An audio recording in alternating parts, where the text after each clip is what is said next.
This one's a good one, isn't it? Yes, guys, welcome back to another video. Welcome to the George Benson football channel for 6 things that we learn from Chelsea 3, Rennes 0. This feels like it's kind of one of the most respectable games of football that I think I've ever seen. There was part of me that thought I should dress up, you know, put on a nice pair of trousers, put on a nice white shirt. It was a very respectful game. I want to give credit to Rennes of France, who went down to 10 men. We're going to talk about the whys, the hows, the whether or nots in this video today. It's the 6 things we learned series after every Chelsea game. Before we get into any of the boxes, I want to ask you guys to subscribe to the George Benson football channel. I do this after every Chelsea game. Hit the like button on today's video if you enjoyed seeing yet another clean sheet from Chelsea Football Club, yet another victory, and we are sitting pretty at the top of Group E in the Champions League. After beating a side, I want to speak a little bit about Rennes. I say a respectable game of football. They had decisions in this game that really went against them. There were,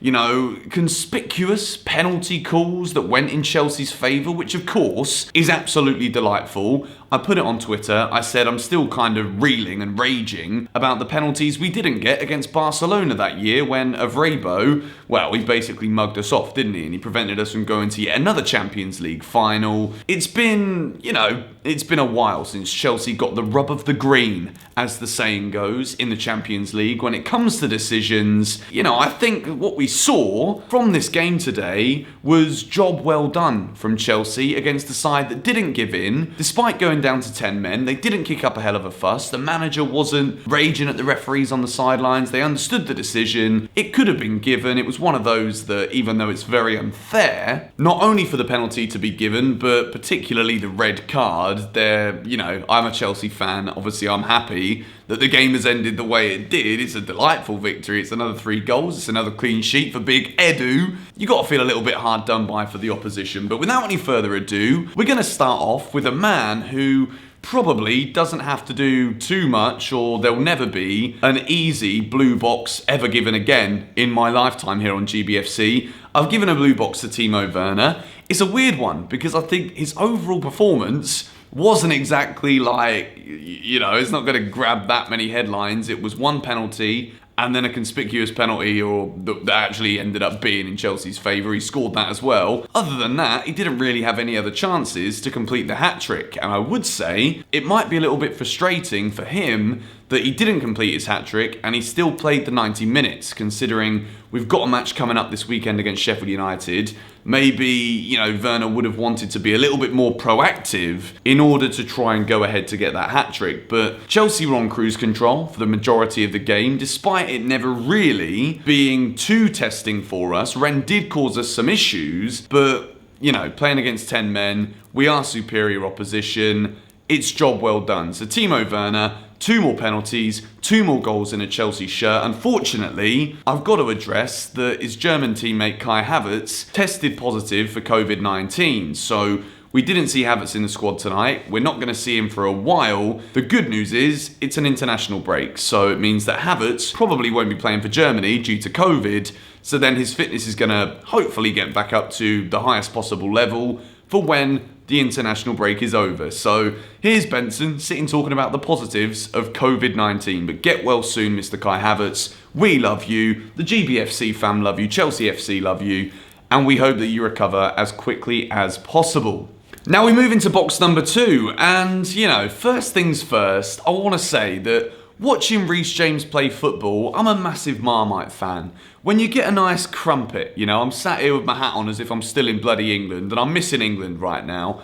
A nice crumpet, you get a nice butter knife, you put on some butter, you then smother it in Marmite, and you just see it sinking into the crumpet. That is how I would explain the crosses of Reece James. But box number 2 is Tammy Abraham. Again, he's given the start in the number 9 position. It's kind of worked in Chelsea's favour, and again, this seems weird. Like, Tammy I've been impressed with so far this season.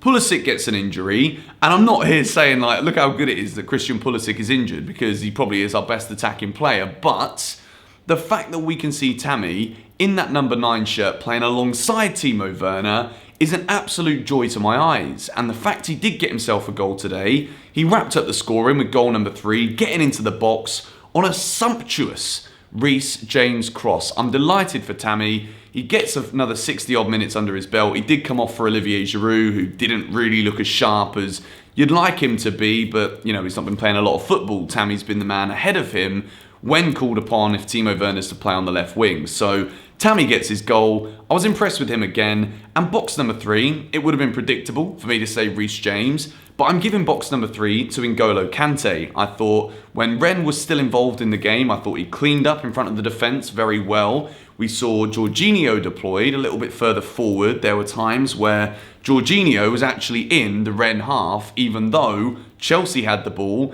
in our half. And I think what Frank Lampard has realised is that even though Jorginho does a good job in front of the defence, he often slows the play down. And although I've not given any of the centre-backs any green boxes today, Thiago Silva, the way he sees a long pass, the way he tries to get the ball forward, Zuma was attempting some longer passing today as well. I thought that systematically and tactically, it was a very good decision to put N'Golo Kante in front of the defence to keep building on that position and that role that we're trying to see him develop into. Kante's always been best playing alongside somebody in a pivot in front of the defence. We didn't go for that today. Jorginho was a little bit further forward. I wouldn't say it was his best game. He got a pointless yellow card, which he always seems to do. But Kante, I thought, was very good. He cleaned up well. And again, we managed to save his legs by bringing him off with quite a few minutes to go in order to rest him for Sheffield United at the weekend. Now, box number 4, I've already gone into the delightful little crumpet analogy of Reece James's crossing, but blimey, this guy, I mean, I don't think there's that many people in the world that have a delivery that is on the same level as Reece James. I think since he's broken in to the Chelsea first team, I feel as though he's a bit hard done by in terms of the amount of assists that he's actually got. I think his crossing is phenomenal. The way he gets forward, the way that he's now balancing his defensive responsibilities alongside going forward, it's absolutely delightful to see. And he could have put in another beautiful cross for Timo Werner's hat-trick, which probably would have been like one of the first times in a while you've seen a striker touch the ball so little and score a hat-trick. Reece James put it on a plate, but for a wonderful piece of defending from Silva, I think it was, of Rennes. I've got a lot of respect for this Rennes team, you know. I want them to qualify from this group. Don't want Sevilla in the last 16. I want Rennes to go through. It was a brilliant piece of defending, but Reece James again, he's linking up nicely with Hakim Ziyech on that right-hand side. So many positives to talk about from this Chelsea team. If you haven't yet hit the like button on today's video, I'd like to ask you to do so. We move into box number 5, and towards the end of the game, I was considering changing this one, making it a yellow box and saying, we got a few yellow cards. That's a little bit frustrating. There are a couple of moments of frustration, but particularly in the first half, where Chelsea really knew that we wanted to get this game won as quickly as possible. Yes, we're playing against 10 men, but in the first half, I thought that the speed and the intensity of the game was so much better from Chelsea. There were less slow moving passes along the back line. We were looking to cut between the lines with our passing right from the defence, which I think is absolutely key to Chelsea moving forward. We've seen at times this season that when we are very pedestrian in possession, we end up giving the ball away with a sloppy touch or a sloppy pass, and then we look at how much time we've spent on the ball and we've not done enough with it. And I think in the first half, the speed and intensity was very good. I'm seeing a lot more attempts now to make defence and line splitting passes. In the second half, we kind of toned it down a little bit, but when I move it into box number 6, I actually feel as though the in-game management today from Chelsea, in the grander picture of how much football's being played and how many minutes are being played in such a short period of time for so many of our players, the fact that we got this game won within 50 minutes and pretty much in the first half means that we didn't need to fully put our foot on the gas for the whole 90 minutes to risk players getting injuries, to lower our fitness with Sheffield United in mind on Saturday. The freshness that Chelsea will have going into that game for some of the key players such as Ben Chilwell, who came off and he had a brilliant game again. Kante came off. You also had substitutions as well. Tammy came off as well. He's probably going to play at the weekend if Pulisic isn't fit. The freshness that Chelsea will feel in that game against Sheffield United is a testament to the way that we killed the game off. We scored goals. We took the chances that we were given. And I think it's great. You know, I was a bit disappointed with Hudson-Odoi when he came on. There are a couple of nice little touches. Giroud looked a little bit off the pace, but I'm not going to sit here and try and give yellows and give any red boxes, or because there's not really anything deserved. Mendy made a good save again late on. I love the way that we stayed concentrated right to the end of the game. We did gift Rennes a couple of chances, but we dealt with it, And right now, Chelsea are very impressive. It's a 6th clean sheet in a row for Edouard Mendy. We score 3 goals again. We win 3-0. We're top of this group. Sevilla also won 3-2. Goal difference could come into things. We could go to Seville, get a draw, beat Krasnodar at home, beat Rennes away.